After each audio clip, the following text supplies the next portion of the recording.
ಜೈ ಹಿಂದ್ ಸ್ನೇಹಿತರೆ, ಇವತ್ತಿನ ವಿಡಿಯೋದಲ್ಲಿ ಜ್ಞಾನಪೀಠ ಪ್ರಶಸ್ತಿ 2024 2023ನೇ ಸಾಲಿನ ಜ್ಞಾನಪೀಠ ಪ್ರಶಸ್ತಿಗಳು ಘೋಷಣೆಯಾಗಿದ್ದು 2024ನೇ ಸಾಲಿನಲ್ಲಿ ಈ ಪ್ರಶಸ್ತಿಗಳನ್ನು ನೀಡಲಾಗುತ್ತೆ. ಇವತ್ತಿನ ವಿಡಿಯೋದಲ್ಲಿ ಜ್ಞಾನಪೀಠ ಪ್ರಶಸ್ತಿಗಳ ಬಗ್ಗೆ ಮೋಸ್ಟ್ ಇಂಪಾರ್ಟೆಂಟ್ ಅಂಶಗಳ ಜೊತೆಗೆ ಕರ್ನಾಟಕದ ಜ್ಞಾನಪೀಠ ಪ್ರಶಸ್ತಿಗಳ ಪುರಸ್ಕೃತರು ಮತ್ತು ಅದರ ರಿಲೇಟೆಡ್ ಅಂತ ಕಂಪ್ಲೀಟ್ ಅಂಶಗಳನ್ನು ಚರ್ಚೆ ಮಾಡ್ತಾ ಹೋಗೋಣ. ಮೊದಲಿಗೆ ಒಂದಿಷ್ಟು ಇಂಪಾರ್ಟೆಂಟ್ ಅಂಶಗಳನ್ನ ಚರ್ಚೆ ಮಾಡೋಣ. ಈ ಜ್ಞಾನಪೀಠ ಪ್ರಶಸ್ತಿ ಇದೆಯಲ್ಲ, ಜ್ಞಾನಪೀಠ ಪ್ರಶಸ್ತಿಯನ್ನು ಭಾರತೀಯ ಜ್ಞಾನಪೀಠ ಸಂಸ್ಥೆ ಟ್ರಸ್ಟ್ ನೀಡುತ್ತೆ. ಭಾರತೀಯ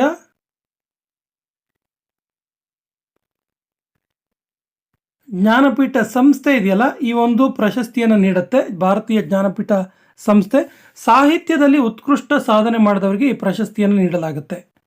ಸಾಹಿತ್ಯ ಕ್ಷೇತ್ರದಲ್ಲಿ ನೀಡಲಾಗುವಂತಹ ಭಾರತದ ಅತ್ಯುನ್ನತ ಪುರಸ್ಕಾರ ಇದು. ಹೈಯೆಸ್ಟ್ ಲಿಟ್ರೇಚರ್ ಆನರ್ ಇದು ಭಾರತದಲ್ಲಿ. ಇದು ಭಾರತದಲ್ಲಿ ಸಾಹಿತ್ಯಕ್ಕೆ ನೀಡಲಾಗುವಂತಹ ಅತ್ಯಂತ ಹಳೆಯ ಪ್ರಶಸ್ತಿ ಕೂಡ ಹೌದು.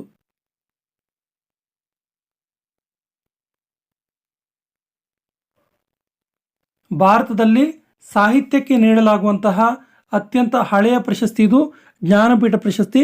ಭಾರತದ 22 ಭಾಷೆಗಳಿಗೆ ನೀಡಲಾಗುತ್ತೆ. 22 ಭಾಷೆಗಳು. ಭಾರತದ ಸಂವಿಧಾನದ 8ನೇ ಅನುಸೂಚಿಯಲ್ಲಿರುವಂತಹ 22 ಭಾಷೆಗಳಿಗೆ ಈ ಒಂದು ಜ್ಞಾನಪೀಠ ಪ್ರಶಸ್ತಿಯನ್ನು ನೀಡಲಾಗುತ್ತೆ. ನೋಡಿ, ಭಾರತೀಯ ಜ್ಞಾನಪೀಠ ಪ್ರಶಸ್ತಿಯನ್ನು ನೀಡೋದು ಭಾರತೀಯ ಜ್ಞಾನಪೀಠ ಸಂಸ್ಥೆ. ಸಾಹಿತ್ಯದಲ್ಲಿ ಉತ್ಕೃಷ್ಟ ಸಾಧನೆ ಮಾಡಿದವರಿಗೆ ನೀಡಲಾಗುತ್ತೆ. ಅತಿ ಹಳೆಯ ಪ್ರಶಸ್ತಿಯಾಗಿದೆ ಇದು ಭಾರತೀಯ ಜ್ಞಾನಪೀಠ ಪ್ರಶಸ್ತಿ. ಭಾರತೀಯ ಜ್ಞಾನಪೀಠ ಪ್ರಶಸ್ತಿಯನ್ನು ಭಾರತದ ಸಂವಿಧಾನದ 8ನೇ ಅನುಸೂಚಿಯಲ್ಲಿರುವಂತಹ 22 ಭಾಷೆಗಳಿಗೆ ನೀಡಲಾಗುತ್ತೆ. ಇನ್ನಷ್ಟು ಇಂಪಾರ್ಟೆಂಟ್ ಅಂಶಗಳನ್ನ ನೋಡೋಣ. ನೋಡಿ, ಭಾರತೀಯ ಜ್ಞಾನಪೀಠ ಪ್ರಶಸ್ತಿ ಇದೆಯಲ್ಲ, ಈ ಪ್ರಶಸ್ತಿಯನ್ನು ಅತಿ ಹೆಚ್ಚು ತೆಗೆದುಕೊಂಡಂಥ ಭಾಷೆ, ಅತಿ ಹೆಚ್ಚು ಜ್ಞಾನಪೀಠ ಪ್ರಶಸ್ತಿಗಳು ಇದುವರೆಗೆ ಹಿಂದಿ ಭಾಷೆಗೆ ಸಂದಿದೆ. ಹಿಂದಿ ಭಾಷೆಯಲ್ಲಿ ಅತಿ ಹೆಚ್ಚು ಜ್ಞಾನಪೀಠ ಪ್ರಶಸ್ತಿಯನ್ನು ತೆಗೆದುಕೊಂಡಿದ್ದಾರೆ. ಭಾರತೀಯ ಜ್ಞಾನಪೀಠ ಪ್ರಶಸ್ತಿನ ಪ್ರಾರಂಭಿಸಲಾದ ವರ್ಷ 1961. ಪ್ರಶಸ್ತಿಯನ್ನು ಪ್ರಾರಂಭ ಮಾಡಿದ್ದು 1961ನಲ್ಲಿ. ಈ ಪ್ರಶಸ್ತಿಯನ್ನು ಮರಣೋತ್ತರ ಪ್ರಶಸ್ತಿಯನ್ನಾಗಿ ನೀಡೋದಿಲ್ಲ.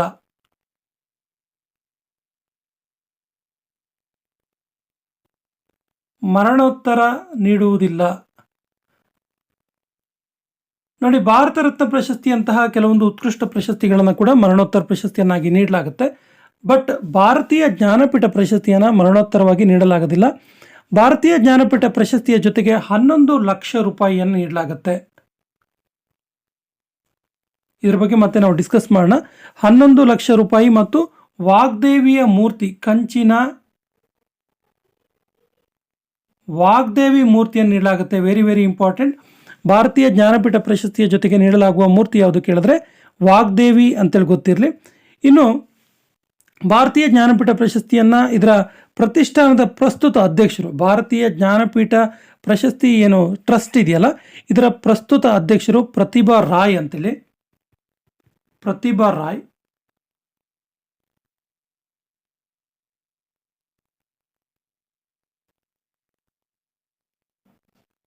ಈ ಸಂಸ್ಥೆಯ ಪ್ರಸ್ತುತ ಅಧ್ಯಕ್ಷರು ಇವರು. ಇದೊಂದು ಟ್ರಸ್ಟ್ ಆಗಿರುತ್ತೆ. ಇದರ ಅಧ್ಯಕ್ಷರು ಪ್ರತಿಭಾ ರಾಯ್. ಈ ಸಾರಿ 2023ನೇ ಸಾಲಿನ ಪ್ರಶಸ್ತಿಯನ್ನು 2024ರಲ್ಲಿ ನೀಡಲಾಗ್ತಾ ಇದೆ. ಈ ಸಾರಿ ನೀಡಲಾಗ್ತಿರುವಂಥ ಪ್ರಶಸ್ತಿ ಇದು 58ನೇ ಸಂಸ್ಕರಣೆ ಆಗಿದೆ.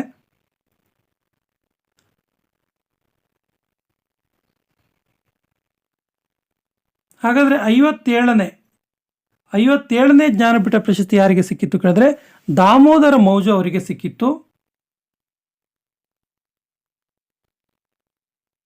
ದಾಮೋದರ ಮೌಜು ಅವರಿಗೆ 57ನೇ ಜ್ಞಾನಪೀಠ ಪ್ರಶಸ್ತಿ ಸಿಕ್ಕಿತ್ತು. ಇವರು ಕೊಂಕಣಿ ಬರಹಗಾರರಾಗಿದ್ರು. ಇದನ್ನು 2022ರಲ್ಲಿ ನೀಡಲಾಗಿತ್ತು. ಸ್ನೇಹಿತರೆ, ಇದಿಷ್ಟು ಜ್ಞಾನಪೀಠ ಪ್ರಶಸ್ತಿಗಳ ಬಗ್ಗೆ ಇರುವಂತಹ ಮೋಸ್ಟ್ ಇಂಪಾರ್ಟೆಂಟ್ ಫ್ಯಾಕ್ಟರ್ಸ್.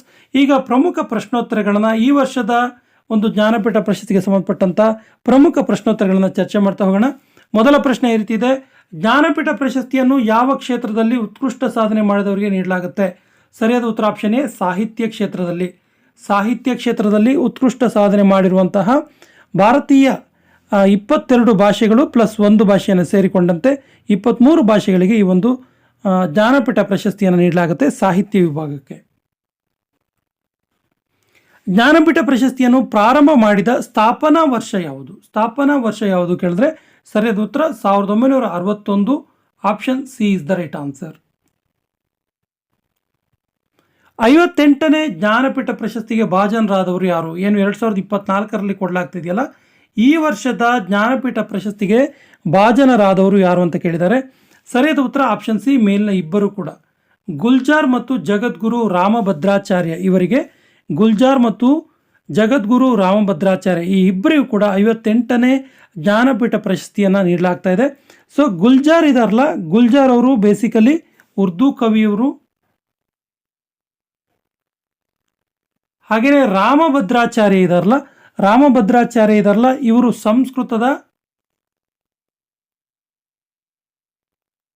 ಇವರು ಒಂದು ಪೀಠದ ಸ್ವಾಮೀಜಿ ಕೂಡ ಹೌದು. ಹಾಗೆಯೇ ಸಂಸ್ಕೃತದ ಕವಿಯವರು, ಸಂಸ್ಕೃತದಲ್ಲಿ ಅತಿ ಹೆಚ್ಚು ಬರವಣಿಗೆಯನ್ನು ಬರೆದಿದ್ದಾರೆ. ಈ ಪ್ರಶಸ್ತಿಯನ್ನು ಸೇರಿಕೊಂಡಂತೆ ಸಂಸ್ಕೃತಕ್ಕೆ ಒಟ್ಟು ಇದುವರೆಗೆ 2 ಜ್ಞಾನಪೀಠ ಪ್ರಶಸ್ತಿ ಸಿಕ್ಕ ಹಾಗಾಗಿದೆ. ಹಾಗೆಯೇ ಉರ್ದು ಭಾಷೆಗೆ ಒಟ್ಟು 5 ಜ್ಞಾನಪೀಠ ಪ್ರಶಸ್ತಿ ಸಿಕ್ಕ ಹಾಗಾಗಿದೆ. 58ನೇ ಜ್ಞಾನಪೀಠ ಪ್ರಶಸ್ತಿ ನೀಡಲಾಗಿರುವಂಥ ಗುಲ್ಜಾರ್ ಅವರು ಉರ್ದು ಭಾಷೆಯಲ್ಲಿ ಎಷ್ಟನೇ ಜ್ಞಾನಪೀಠ ಪ್ರಶಸ್ತಿ ಪುರಸ್ಕೃತರು ಅಂತ ಕೇಳಿದ್ರೆ 5 ಅಂತ ಗೊತ್ತಿರಲಿ. ಹಾಗೆಯೇ ರಾಮಭದ್ರಾಚಾರ್ಯರು ಸಂಸ್ಕೃತದಲ್ಲಿ 2ನೇ ಈ ಒಂದು ಜ್ಞಾನಪೀಠ ಪ್ರಶಸ್ತಿ ಪುರಸ್ಕೃತರು. ನಿಮಗೆ ಈ ಅಂಶಗಳು ಗೊತ್ತಿರಲಿ. ಸೊ ಇಬ್ಬರಿಗೂ ಕೂಡ 58ನೇ ಈ ವರ್ಷದ ಜ್ಞಾನಪೀಠ ಪ್ರಶಸ್ತಿ ಭಾಜನರಾಗಿದ್ದಾರೆ. ಜ್ಞಾನಪೀಠ ಪ್ರಶಸ್ತಿಯನ್ನು ಮೊದಲಿಗೆ ನೀಡಲಾದ ವರ್ಷ ಯಾವುದು? ನಾವು ಸ್ಥಾಪನಾ ವರ್ಷ 1961 ಅಂದ್ವಿ. 1961ರಲ್ಲಿ ಜ್ಞಾನಪೀಠ ಪ್ರಶಸ್ತಿಯನ್ನು ಸ್ಥಾಪನೆ ಮಾಡಲಾಯಿತು ಅಂದ್ವಿ. ಹಾಗಾದರೆ ಮೊಟ್ಟ ಮೊದಲಿಗೆ ನೀಡಿದ್ದು ಯಾವ ವರ್ಷದಲ್ಲಿ ಕೇಳಿದ್ರೆ ಸರಿಯಾದ ಉತ್ತರ ಆಪ್ಷನ್ ಬಿ, 1965. 1965ರಲ್ಲಿ ಮೊಟ್ಟ ಮೊದಲಿಗೆ ಜ್ಞಾನಪೀಠ ಪ್ರಶಸ್ತಿಯನ್ನು ನೀಡಲಾಯಿತು. ಮೊಟ್ಟ ಮೊದಲ ಜ್ಞಾನಪೀಠ ಪ್ರಶಸ್ತಿ ಪುರಸ್ಕೃತರು ಜಿ ಶಂಕರ್ ಕುರುಪ್.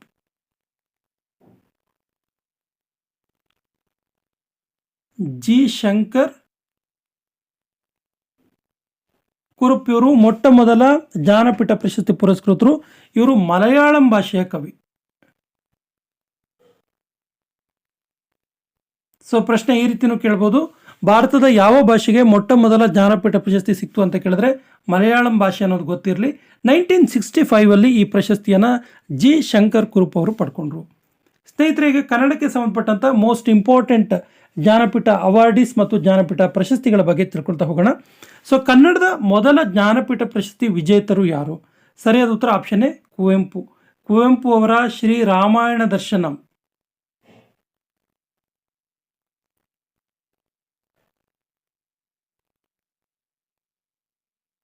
ಕುವೆಂಪು ಅವರ ಶ್ರೀ ರಾಮಾಯಣ ದರ್ಶನಂ ಕೃತಿಗೆ ಮೊಟ್ಟ ಮೊದಲ ಜ್ಞಾನಪೀಠ ಪ್ರಶಸ್ತಿ ಕನ್ನಡಕ್ಕೆ ಸಿಕ್ತು. ಇದು 1968ರಲ್ಲಿ ಇವರಿಗೆ ಈ ಪ್ರಶಸ್ತಿ ಸಿಕ್ತು. ಕರ್ನಾಟಕಕ್ಕೆ ಅಥವಾ ಕನ್ನಡಕ್ಕೆ ಮೊಟ್ಟ ಮೊದಲ ಜ್ಞಾನಪೀಠ ಪ್ರಶಸ್ತಿ ಸಿಕ್ಕಿದ ವರ್ಷ ಯಾವುದು ಕೇಳಿದ್ರೆ 1968 ಅಂತ ಗೊತ್ತಿರಲಿ. ಕವಿ ಯಾರು ಕೇಳಿದ್ರೆ ಕುವೆಂಪು. ಕೃತಿ ಶ್ರೀ ರಾಮಾಯಣ ದರ್ಶನಂ. ಶಿವರಾಮ ಕಾರಂತರ ಯಾವ ಕೃತಿಗೆ ಜ್ಞಾನಪೀಠ ಪ್ರಶಸ್ತಿ ದೊರಕಿದೆ? ಸರಿಯಾದ ಉತ್ತರ ಶಿವರಾಮ ಕಾರಂತರ ಮೂಕಜ್ಜಿಯ ಕನಸುಗಳು ಕೃತಿಗೆ ಜ್ಞಾನಪೀಠ ಪ್ರಶಸ್ತಿ ದೊರಕಿದೆ. ಸೊ ನೋಡಿ, 4 ತಂತಿ, ಚಿಕ್ಕವೀರ ರಾಜೇಂದ್ರ ಮತ್ತು ಭಾರತ ಸಿಂಧು ರಶ್ಮಿ ಈ ಕೃತಿಗಳು ಕೂಡ ಜ್ಞಾನಪೀಠ ಪ್ರಶಸ್ತಿ ಪುರಸ್ಕೃತ ಕೃತಿಗಳೇ ಆಗಿದ್ದಾವೆ. ಹಾಗಾದರೆ 4 ತಂತಿ ಬರೆದಿದ್ದು ಯಾರು ಕೇಳಿದ್ರೆ ದ ರಾ ಬೇಂದ್ರೆ ಅವರು. ದ ರಾ ಬೇಂದ್ರೆ ಅವರ 4 ತಂತಿ ಕೃತಿಯು ಕೂಡ ಜ್ಞಾನಪೀಠ ಪ್ರಶಸ್ತಿ ದೊರಕಿದೆ. ಇನ್ನು ಚಿಕ್ಕವೀರ ರಾಜೇಂದ್ರ ಇದೆಯಲ್ಲ, ಚಿಕ್ಕವೀರ ರಾಜೇಂದ್ರ ಮಾಸ್ತಿ ವೆಂಕಟೇಶ್ ಅಯ್ಯಂಗಾರ್ ಅವರ ಕೃತಿ, ಇದಕ್ಕೂ ಕೂಡ ಜ್ಞಾನಪೀಠ ಪ್ರಶಸ್ತಿ ಸಿಕ್ಕಿದೆ. ಇನ್ನು ಭಾರತ ಸಿಂಧು ರಶ್ಮಿ ಇದೆಯಲ್ಲ, ಇದು ವಿಕ್ರು ಗೋಕಾಕ್. ವಿಕ್ರು ಗೋಕಾಕರ ಭಾರತ ಸಿಂಧು ರಶ್ಮಿಗೆ ಕೂಡ ಜ್ಞಾನಪೀಠ ಪ್ರಶಸ್ತಿ ದೊರಕಿದೆ. ಸೊ ಶಿವರಾಮ ಕಾರಂತರ ಮೂಕಜ್ಜಿಯ ಕನಸುಗಳ ಕೃತಿಗೆ ಜ್ಞಾನಪೀಠ ಪ್ರಶಸ್ತಿ ಸಿಕ್ಕಿದ್ದು option B is the right answer. ಯಾವ ವರ್ಷದಲ್ಲಿ ಬೇಂದ್ರೆಯವರಿಗೆ ಜ್ಞಾನಪೀಠ ಪ್ರಶಸ್ತಿ ದೊರಕಿತು? ಸರಿಯಾದ ಉತ್ತರ 1974ರಲ್ಲಿ ಬೇಂದ್ರೆ ಅವರಿಗೆ ಜ್ಞಾನಪೀಠ ಪ್ರಶಸ್ತಿ ದೊರಕಿತು. ಇದು ಕರ್ನಾಟಕಕ್ಕೆ ಅಥವಾ ಕನ್ನಡಕ್ಕೆ ಸಿಕ್ಕಂತಹ 2ನೇ ಜ್ಞಾನಪೀಠ ಪ್ರಶಸ್ತಿ.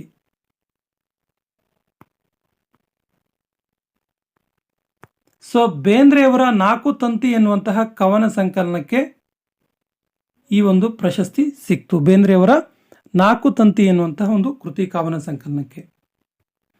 ಯಾವ ವರ್ಷದಲ್ಲಿ ಚಂದ್ರಶೇಖರ್ ಕಂಬಾರರಿಗೆ ಜ್ಞಾನಪೀಠ ಪ್ರಶಸ್ತಿಯನ್ನು ನೀಡಲಾಯಿತು? ಚಂದ್ರಶೇಖರ್ ಕಂಬಾರ್ ಅವರು ಜ್ಞಾನಪೀಠ ಪ್ರಶಸ್ತಿಗೆ ಭಾಜನರಾದವರು.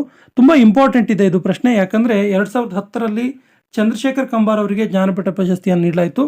ಇದು ಕರ್ನಾಟಕಕ್ಕೆ ಸಿಕ್ಕಂಥ 8ನೇ ಜ್ಞಾನಪೀಠ ಪ್ರಶಸ್ತಿ, ಕೊನೆಯ ಜ್ಞಾನಪೀಠ ಪ್ರಶಸ್ತಿ. ಇದು ಇವರ ಸಾಹಿತ್ಯ ಕ್ಷೇತ್ರಕ್ಕೆ ನೀಡಿದಂಥ ಕೊಡುಗೆಗೆ ಈ ಒಂದು ಪ್ರಶಸ್ತಿ ನೀಡಲಾಯಿತು. ಭಾರತೀಯ ಸಾಹಿತ್ಯ ಕ್ಷೇತ್ರಕ್ಕೆ ನೀಡಿದ ಕೊಡುಗೆ. ಆ್ಯಕ್ಚುಲಿ ನಾವು ತುಂಬ ಸರಿ ಚಂದ್ರಶೇಖರ್ ಕಂಬಾರ್ ಅಂದ ತಕ್ಷಣ ನಾಟಕ ಕ್ಷೇತ್ರಕ್ಕೆ ನೀಡಿದಂಥ ಕೊಡುಗೆಗೆ ಅಂದ್ಕೊಳ್ತೀವಿ. ನಾಟಕವನ್ನು ಒಳಗೊಂಡಂತೆ ಸಾಹಿತ್ಯ ಕ್ಷೇತ್ರಕ್ಕೆ, ಒಟ್ಟಾರೆಯಾಗಿ ಸಾಹಿತ್ಯ ಕ್ಷೇತ್ರಕ್ಕೆ ಅವರು ನೀಡಿದ ಕೊಡುಗೆ ಸಿಕ್ತು. ಹಾಗಾದರೆ ನಾಟಕಕ್ಕೆ ಪರ್ಟಿಕ್ಯುಲರ್ ಆಗಿ ನಾಟಕ ಕ್ಷೇತ್ರದ ಒಂದು ಸಾಧನೆಗೆ, ಅವರ ಕೊಡುಗೆಗೆ ಯಾರಿಗೆ ಕನ್ನಡದಿಂದ ಈ ಒಂದು ಜ್ಞಾನಪೀಠ ಪ್ರಶಸ್ತಿ ಸಿಕ್ತು ಕೇಳಿದ್ರೆ UR ಅನಂತಮೂರ್ತಿ ಅವರಿಗೆ. ಅನಂತಮೂರ್ತಿ ಅವರಿಗೆ ಕರ್ನಾಟಕದಲ್ಲಿ ಅಥವಾ ಕನ್ನಡ ಭಾಷೆಯಲ್ಲಿ ನಾಟಕ ರಂಗಕ್ಕೆ ನೀಡಿದಂಥ ಕೊಡುಗೆಗೆ ಜ್ಞಾನಪೀಠ ಪ್ರಶಸ್ತಿ ಆಯಿತು. ಈ ಅಂಶ ಕೂಡ ಗೊತ್ತಿರಲಿ. ಕನ್ನಡದಲ್ಲಿ ಇದುವರೆಗೆ ಒಟ್ಟು ಎಷ್ಟು ಜನರಿಗೆ ಜ್ಞಾನಪೀಠ ಪ್ರಶಸ್ತಿಯನ್ನು ನೀಡಲಾಗಿದೆ? ಸರಿಯಾದ ಉತ್ತರ 8 ಜನರಿಗೆ ಜ್ಞಾನಪೀಠ ಪ್ರಶಸ್ತಿಯನ್ನು ನೀಡಲಾಗಿದೆ. 8 ಜ್ಞಾನಪೀಠ ಪ್ರಶಸ್ತಿಗಳು. ಪ್ರಶಸ್ತಿ ಪುರಸ್ಕೃತರನ್ನು ಇನ್ನೊಂದ್ಸರಿ ನೆನಪು ಮಾಡ್ಕೊಳ್ಳೋಣ. ಕುವೆಂಪು ಫಸ್ಟ್ ಟೈಮ್ ಮೊದಲ ಪ್ರಶಸ್ತಿ ಸಿಕ್ಕಿದ್ದು ಕುವೆಂಪು, ನಂತರ ಬೇಂದ್ರೆ. ನೋಡಿ, ಇದು ಸೀರಿಯಲ್ ಪ್ರಕಾರ ಹೇಳ್ತಾ ಇದ್ದೀನಿ ನಾನು. ಬೇಂದ್ರೆ ಅವರ ನಂತರ ನೋಡಿ, ಇದನ್ನು ಕಾಲಾನುಕ್ರಮದಲ್ಲಿ ಬರೆಯಿರಿ ಅಂತ ಕೂಡ ಕೇಳ್ಬೋದು. ಬೇಂದ್ರೆ ಅವರ ನಂತರ ಕಾರಂತರು, ಕೋಟ ಶಿವರಾಮ್ ಕಾರಂತ. ಶಿವರಾಮ್ ಕಾರಂತರ ನಂತರ ಮಾಸ್ತಿ ವೆಂಕಟೇಶ್ ಅಯ್ಯಂಗಾರ್, ಕನ್ನಡ ಆಸ್ತಿ ಮಾಸ್ತಿ. ಮಾಸ್ತಿಯವರ ನಂತರ ವಿಕ್ರು ಗೋಕಾಕ್, ವಿನಾಯಕ ಕೃಷ್ಣ ಗೋಕಾಕ್. ವಿಕ್ರು ಗೋಕಾಕರ ನಂತರ ಈ ಪ್ರಶಸ್ತಿ ಅನಂತಮೂರ್ತಿ, UR ಅನಂತಮೂರ್ತಿ ತೀರ್ಥಹಳ್ಳಿಯವರು. ನಂತರ ಗಿರೀಶ್ ಕಾರ್ನಾಡ್, 7ನೇ ಜ್ಞಾನಪೀಠ ಪ್ರಶಸ್ತಿ ಗಿರೀಶ್ ಕಾರ್ನಾಡ್. ಮತ್ತು 8ನೇ ಜ್ಞಾನಪೀಠ ಪ್ರಶಸ್ತಿ ಚಂದ್ರಶೇಖರ ಕಂಬಾರ್. ಕುವೆಂಪು, ಬೇಂದ್ರೆ, ಕಾರಂತ, ಮಾಸ್ತಿ, ಗೋಕಾಕ್, ಅನಂತಮೂರ್ತಿ, ಗಿರೀಶ್ ಕಾರ್ನಾಡ್ ಮತ್ತು ಕಂಬಾರರಿಗೆ ಒಟ್ಟು ಕರ್ನಾಟಕದಲ್ಲಿ 8 ಜನರಿಗೆ ಇದುವರೆಗೆ ಜ್ಞಾನಪೀಠ ಪ್ರಶಸ್ತಿ ದೊರಕಿದೆ. ಸೊ ಮೊದಲ ಜ್ಞಾನಪೀಠ ಪ್ರಶಸ್ತಿ ಪುರಸ್ಕೃತರು ಯಾರು? ಸರಿಯಾದ ಉತ್ತರ ಮೊದಲ ಜ್ಞಾನಪೀಠ ಪ್ರಶಸ್ತಿ ಪುರಸ್ಕೃತರು ಯಾರು ಕೇಳಿದ್ರೆ ಜಿ ಶಂಕರ್ ಕುರುಪ್. ಜಿ ಶಂಕರ್ ಕುರುಪ್ ಅವರು, ನಾನು ಆಗಲೇ ಹೇಳಿದಾಗೆ ಇವರು ಮಲಯಾಳಂ ಭಾಷೆಯ ಕವಿಯವರು. ಫಸ್ಟ್ ಜ್ಞಾನಪೀಠ ಪ್ರಶಸ್ತಿ ಯಾರಿಗೆ ಸಿಕ್ತು ಅಂತ ಕೇಳಿದಾಗ ನಾವು ಹೇಳಿದ್ವಿ ಇವರು ಮಲಯಾಳಂ ಭಾಷೆಯ ಕವಿ. ಮೊದಲ ಜ್ಞಾನಪೀಠ ಪ್ರಶಸ್ತಿ ಪುರಸ್ಕೃತರು ಇವರು. ಜಿ ಶಂಕರ್ ಕುರುಪ್ ಅವರ ಒಡಕ್ಕುಜಲ್ ಎನ್ನುವಂಥ ಕೃತಿಗೆ. ಒಡಕ್ಕುಜಲ್ ಇಂಪಾರ್ಟೆಂಟ್ ಇದೆ, ಈ ಕೃತಿ ನೆನ್ಪಿಟ್ಕೊಳ್ಳಿ, ಕೇಳ್ತಾರೆ.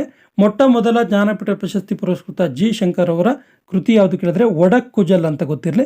ಆ್ಯಕ್ಚುಲಿ ಒಡಕ್ಕುಜಲ್ ಇದೆಯಲ್ಲ, ಒಡಕ್ಕುಜಲ್ ಅಂದರೆ ಇದರ ಇಂಗ್ಲೀಷ್ನ ಅರ್ಥ ದ ಬಾಂಬೂ ಫ್ಲೂಟ್ ಅಂತೇಳಿ. ದ ಬಾಂಬೂ ಫ್ಲೂಟ್, ಬಿದಿರಿನ ಕೊಳಲು ಎನ್ನುವಂಥ ಅರ್ಥ. ನೆಕ್ಸ್ಟ್ ಕ್ವಶನ್ ಹೋಗೋಣ. ಜ್ಞಾನಪೀಠ ಪ್ರಶಸ್ತಿ ಪುರಸ್ಕೃತ ಮೊದಲ ಮಹಿಳೆ ಯಾರು? ಸರಿಯಾದ ಉತ್ತರ Ashapurna Devi. Option B is the right answer. Ashapurna Devi ಅವರಿಗೆ 1975ರಲ್ಲಿ ಜ್ಞಾನಪೀಠ ಪ್ರಶಸ್ತಿ ಸಿಕ್ತು. ಆ ಮೂಲಕ ಭಾರತದಲ್ಲಿ ಪ್ರಶಸ್ತಿ ತೆಗೆದುಕೊಂಡಂತಹ, ಈ ಜ್ಞಾನಪೀಠ ಅವಾರ್ಡ್ ತೆಗೆದುಕೊಂಡಂತಹ ಮೊದಲ ಮಹಿಳೆ ಆದರು ಆಶಾಪೂರ್ಣ ದೇವಿ ಅವರು. ಇವರು ಬೆಂಗಾಲಿ ಭಾಷೆಯ ಕವಿಯಾಗಿದ್ದಾರೆ. ಇವರು ಕವಿಯಿತ್ರಿ. ಬೆಂಗಾಲಿ ಭಾಷೆಯಲ್ಲಿ ಇವರ ಬರವಣಿಗೆಗಳನ್ನು ನೋಡ್ಬೋದು. ಇವರ ಕಾದಂಬರಿಯಾದಂತಹ ಪ್ರಥಮ ಪ್ರತಿಸೃಷ್ಟಿ,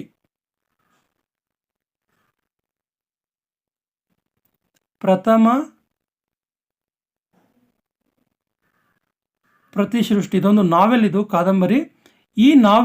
ಈ ಕಾದಂಬರಿಗೆ 1975ರಲ್ಲಿ ಬೆಂಗಾಲಿ ಭಾಷೆಗೆ ಆಶಾಪೂರ್ಣ ದೇವಿಗೆ ಜ್ಞಾನಪೀಠ ಪ್ರಶಸ್ತಿ ಸಿಕ್ತು. ಆ ಮೂಲಕ ಭಾರತದಲ್ಲಿ ಜ್ಞಾನಪೀಠ ಪ್ರಶಸ್ತಿ ಪಡೆದ ಮೊದಲ ಮಹಿಳೆ ಆಶಾಪೂರ್ಣ ದೇವಿಯಾಗಿದ್ದಾರೆ.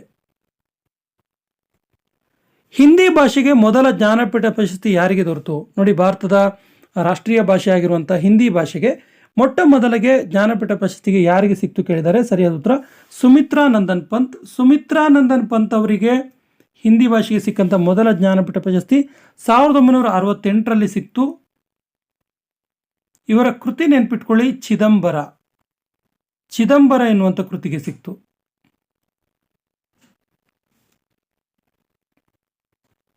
ಸೊ ಇಂಗ್ಲಿಷ್ ಭಾಷೆಗೆ ಮೊದಲ ಜ್ಞಾನಪೀಠ ಪ್ರಶಸ್ತಿ ಯಾರಿಗೆ ದೊರಕಿತು? ಸರಿಯಾದ ಉತ್ತರ Amitav Ghosh. Option C is the right answer.